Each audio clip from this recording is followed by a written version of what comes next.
Today you're here, tomorrow you might not be.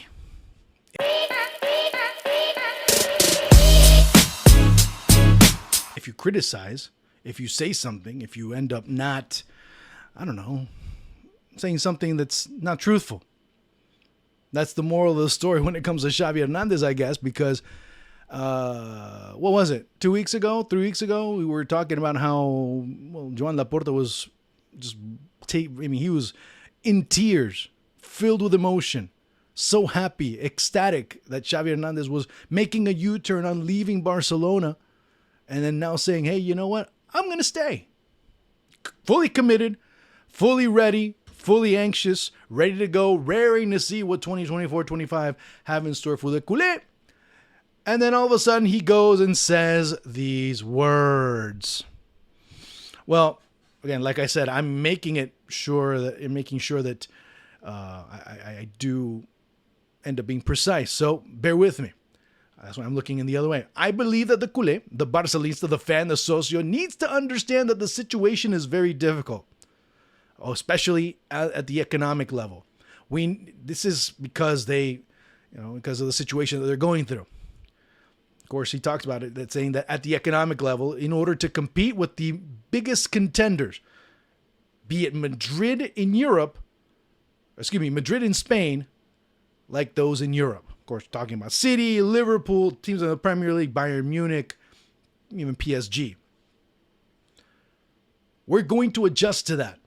That doesn't mean that we don't want to compete and we don't want to fight for titles. But this is the present situation at Barca. That's what he said in the match prior to Almeria, and just generated a great deal of ire from Joan Laporta. So much so that Joan Laporta is now considering sacking Xavi Hernandez. Now, you could agree with Xavi as a coach. You could agree with many that he's not a good coach. You could agree, either end is fine. But let's not confuse things. One thing is him being a good coach, bad coach, whatever you think. Another thing is him being honest and saying, this is the reality I have to deal with. This is where I have to bake my cake from. These are the ingredients I have at my disposal, and that's where we have to be more real when it comes to what this team is all about. This season, where it ended up having its shortcomings yet again, and next season, where it most likely will have shortcomings yet again. Different ones, maybe the same ones, but there will be shortcomings because it's a team that's short. It's a team that's not deep. It's a team that lacks many things still in order to take that next step. Yes, they got to the quarterfinals of the Champions League, but for Barcelona, it ends up being underwhelming because of the demands that have been placed upon them over the past 20 years. But there's a different reality now. He went and said, and basically I'm paraphrasing this time around, that the coach that was there 25 years ago, if you're the coach that was there 25 years ago, you could basically say, I want this player, I want this player, I want this player, and I want this player. Today, I can't do that. I can't go, I want Mbappe, Haaland, da da da da da da da. It doesn't work that way anymore. The economics don't lend itself to that. So again, you can... I've been one that has criticized Xavi a great deal. The lack of poise he has, the lack of composure that he has in others, how at times it takes him a little bit to read the game, whatever you want. But this time you have to say he's right, because there is a sense of truth to that. Now, that Joan Laporta doesn't want to see it, that's a completely different issue. But that's not my issue. That's Xavi's issue. And one thing that he's been honest about is, look, I'm transparent in terms of where I stand. He's been consistent with that. Whether, again, you stand for it, whether you agree with it or not, that's something different. But he's told you where he stood from day one. And there's no argument there. It's one of those things that, could be kind of interesting, because this Sunday they played Rayo Vallecano at home. So we're going to see how things play out there.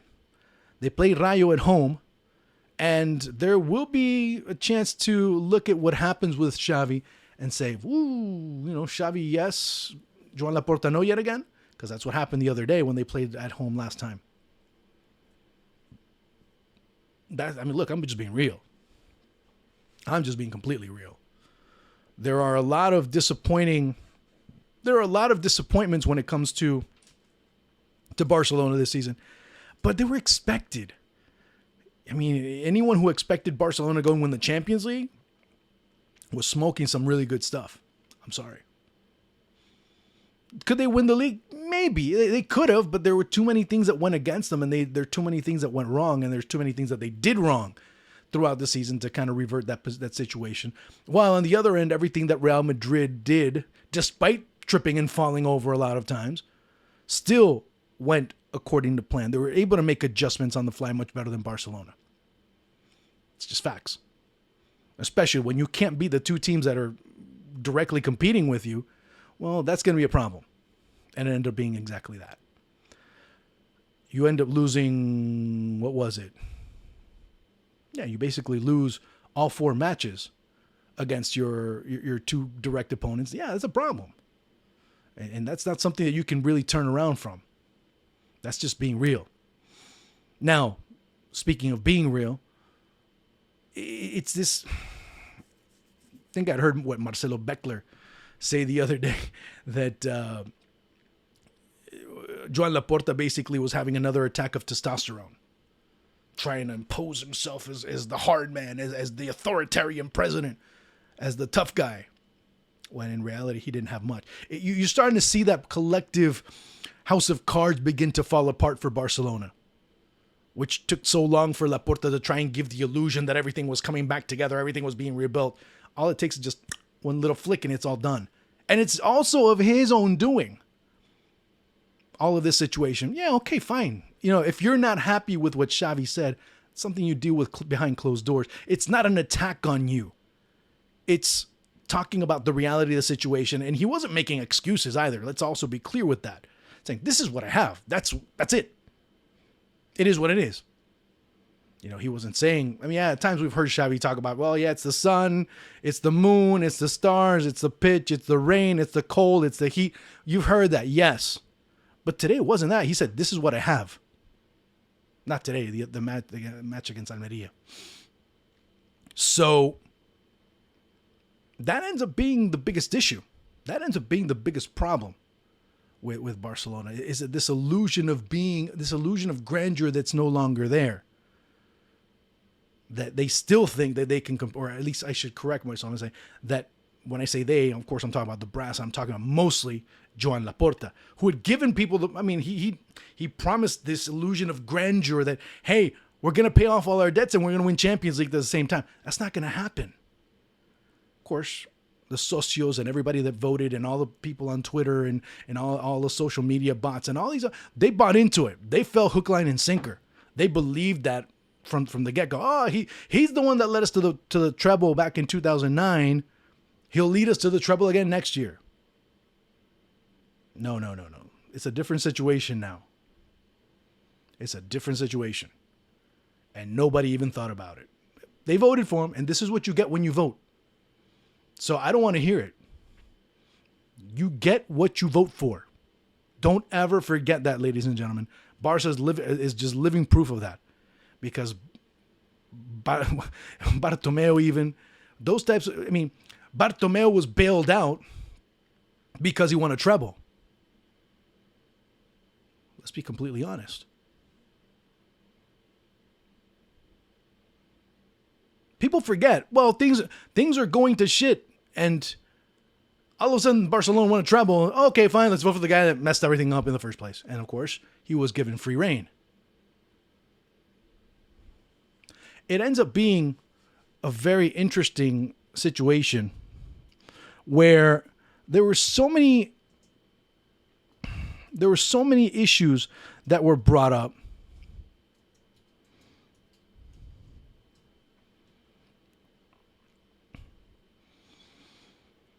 that it confuses people, that it makes things so complex or more complex than they needed to be. I don't know. I just kind of start looking at it from that perspective.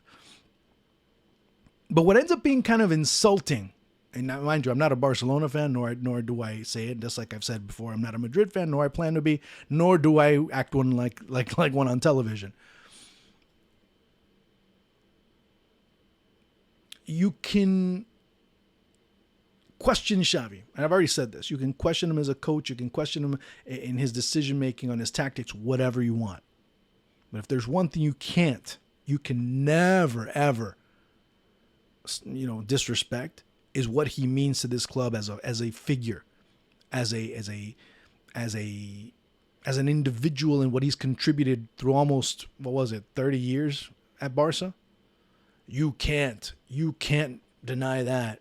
That's something that you can't go and say, oh, you don't thumb your nose at that, which is something that Joan Laporta just did. Kind of slapped him in the face.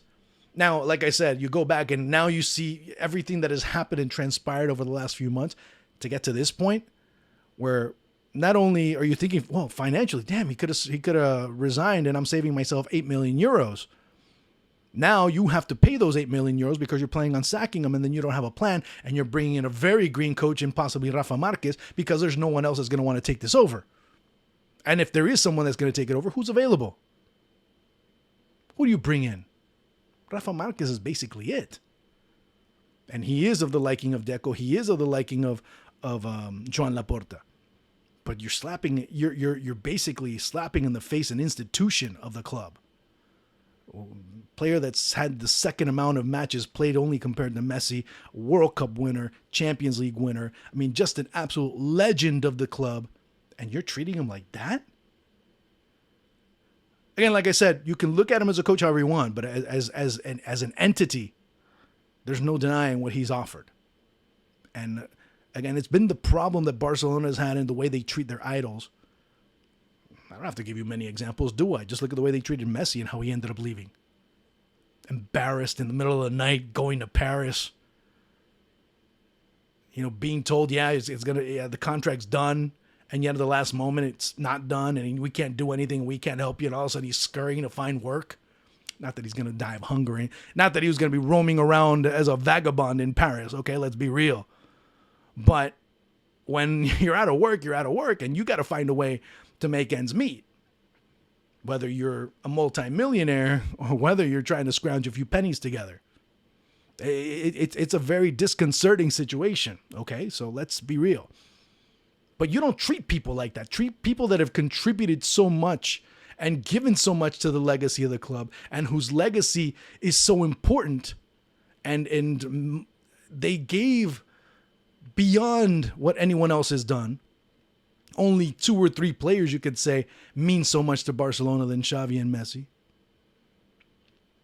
And the way they treated them. I mean, Diego Maradona said it one day. Look at Barcelona. Look at how they treated Romario, Rivaldo, Ronaldo, Ronaldinho, even Guardiola at one moment.